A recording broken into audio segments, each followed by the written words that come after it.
हे दोस्तों, कैसे हैं आप सब। उम्मीद करता हूँ भाई आप लोग अच्छे होंगे, बढ़िया होंगे। दोस्तों, दुनिया में कई सारे देश हैं जिनकी अपनी अपनी खासियतें हैं। उनमें सबसे पहले नाम आता है जापान का। यहाँ कई सारी ऐसी चीजें होती है जो आपको दुनिया में कहीं और देखने को नहीं मिलेगी, और शायद यही बात जापान को सबसे खास बनाती है। इस देश के पास बहुत सारे रिसोर्सेज नहीं है, लेकिन ये दूसरे देशों से रॉ मटेरियल लेकर अपना सामान तैयार करता है और फिर दुनिया भर में बेचता है। ऐसा करने के बाद भी उसकी गिनती दुनिया के सबसे अमीर देशों में होती है। ये देश लगभग हर साल हजारों बार भूकंप और कई सुनामी का गवाह बनता है, लेकिन फिर भी यहाँ के लोग अपनी हिम्मत नहीं हारते और हमेशा अपने देश के विकास में योगदान देते हैं। आज की वीडियो में दोस्तों हम आपको बताने जा रहे हैं जापान की ऐसी बातें जो दुनिया में कहीं और आपको देखने को नहीं मिलेंगी। तो चलिए बिना देरी के शुरू करते हैं आज की वीडियो।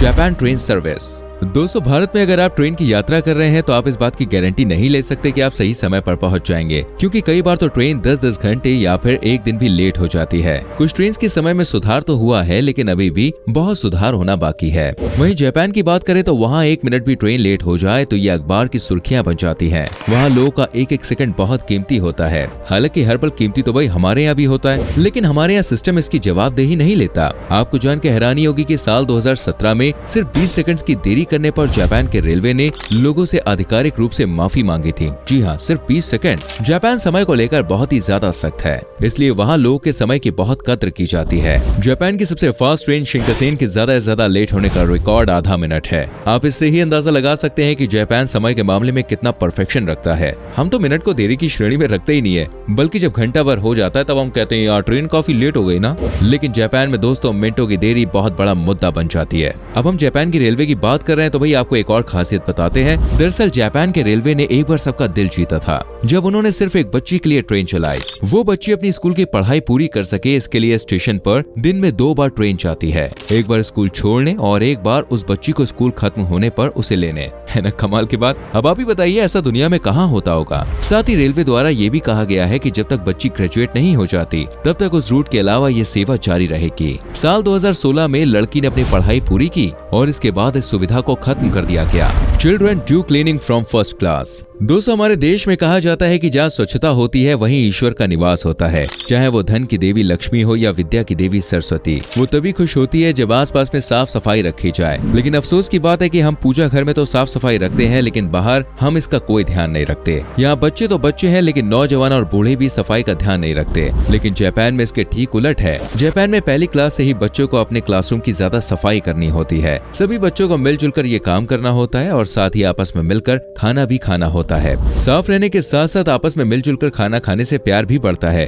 कहीं ना कहीं हम अपने बच्चों को ऐसी सीख देने में दोस्तों नाकाम रहते हैं, जिससे वो बड़े होने पर भी साफ सफाई का ध्यान नहीं रखते। लेकिन तारीफ करनी होगी जापान के कल्चर की, जिसने शुरू से बच्चों के मन में सफाई और आपस में प्यार बढ़ाने की तरजीह दी। कुछ समय पहले तक तो वहाँ स्कूल और उसके आसपास की जगहों पर भी साफ सफाई के लिए बच्चों को ले जाया जाता था। इसके पीछे बच्चों को आपसी प्यार और मेलजोल जैसी भावना को शुरू से सीखना है। साथ ही जापान में बच्चों को टॉयलेट्स भी साफ करने होते हैं। ऐसा वहाँ के लोगों का कल्चर है, जिसका नाम ओसोजी है। क्या बात है यार। जब संस्कृति में सफाई को शामिल किया जाता है तो बच्चे से लेकर बड़े तक हर कोई उसका ध्यान रखता है। यही कारण है कि जापान छोटा होने के बावजूद बड़े बड़े देशों से ज्यादा डेवलप्ड है।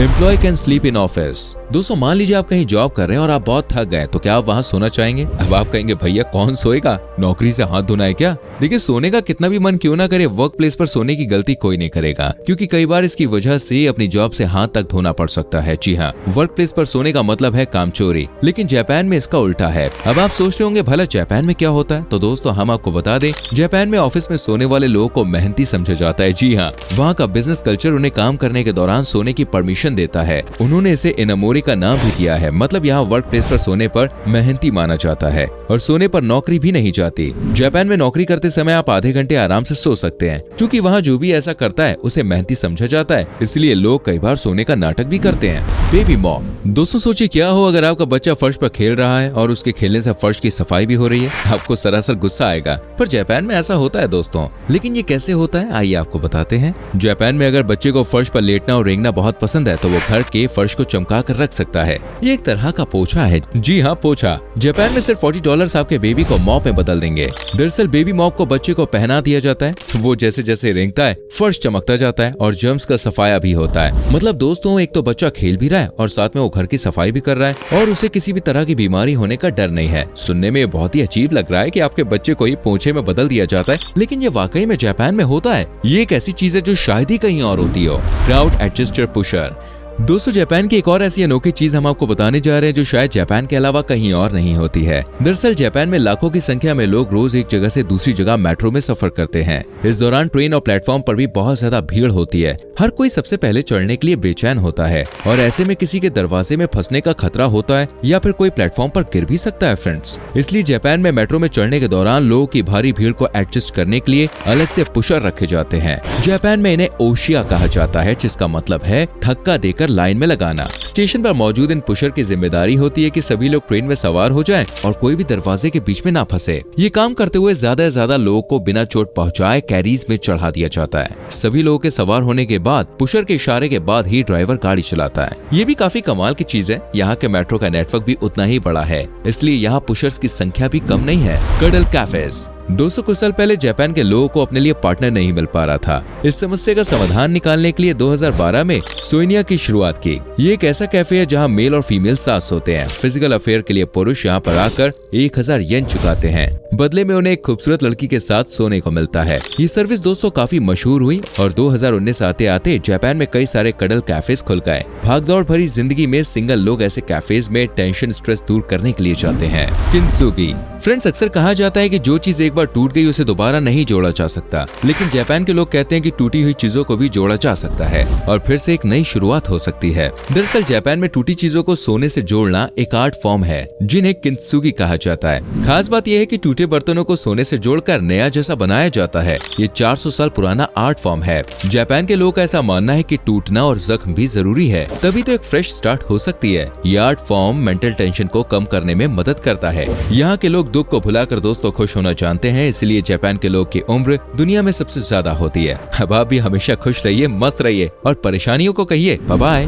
Foot bathing facility in train. दोस्तों, भारत में ट्रेन में साफ टॉयलेट मिलना ही किस्मत की बात है, लेकिन जैसा कि हम वीडियो के शुरू में बता चुके हैं कि जापान का रेलवे इन मामलों में बहुत सीरियस है। जापान में फुकुशिमा और शिंजो के बीच Yamagata Shinkansen sight seeing train चलती है। इस ट्रेन में फुटपाथ्स हैं और इसमें आप आराम से पानी में पैर डुबाकर बैठ सकते हैं। ऐसे में इसके लिए आपको भाई रिजॉर्ट या फार्म हाउस पर जाना पड़ेगा या फिर नदी या समंदर के पास। Respect of fruits. Friends, Japan के सुपरमार्केट में कभी भी आपको सड़े गले, खराब और अजीब शेप के फल नहीं मिलते हैं। जापान के लोग फलों को भगवान को चढ़ाते हैं और इसलिए इनका परफेक्ट होना जरूरी है।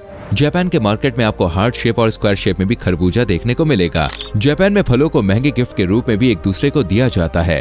जापान में एक सेब का दाम हजारों रुपए हो सकता है। कई बार तो एक फल का दाम एक गाड़ी के बराबर भी होता है। परिवार वाले कई बार एक फल को ही डिवाइड करके खाते हैं। तो दोस्तों, आज की वीडियो में इतना ही। जापान की कौन सी बात आपको सबसे अच्छी लगी हमें कमेंट करके जरूर बताएं। इस वीडियो को लाइक करके शेयर भी करें, ठीक है। आने वाली वीडियोस को देखने के लिए चैनल को सब्सक्राइब करके बेल आइकन प्रेस करें, जिससे आपसे कोई भी वीडियो मिस ना हो। हम मिलेंगे आपसे अगली वीडियो में, तब तक के लिए अपना बहुत ख्याल रखिए। Bye bye.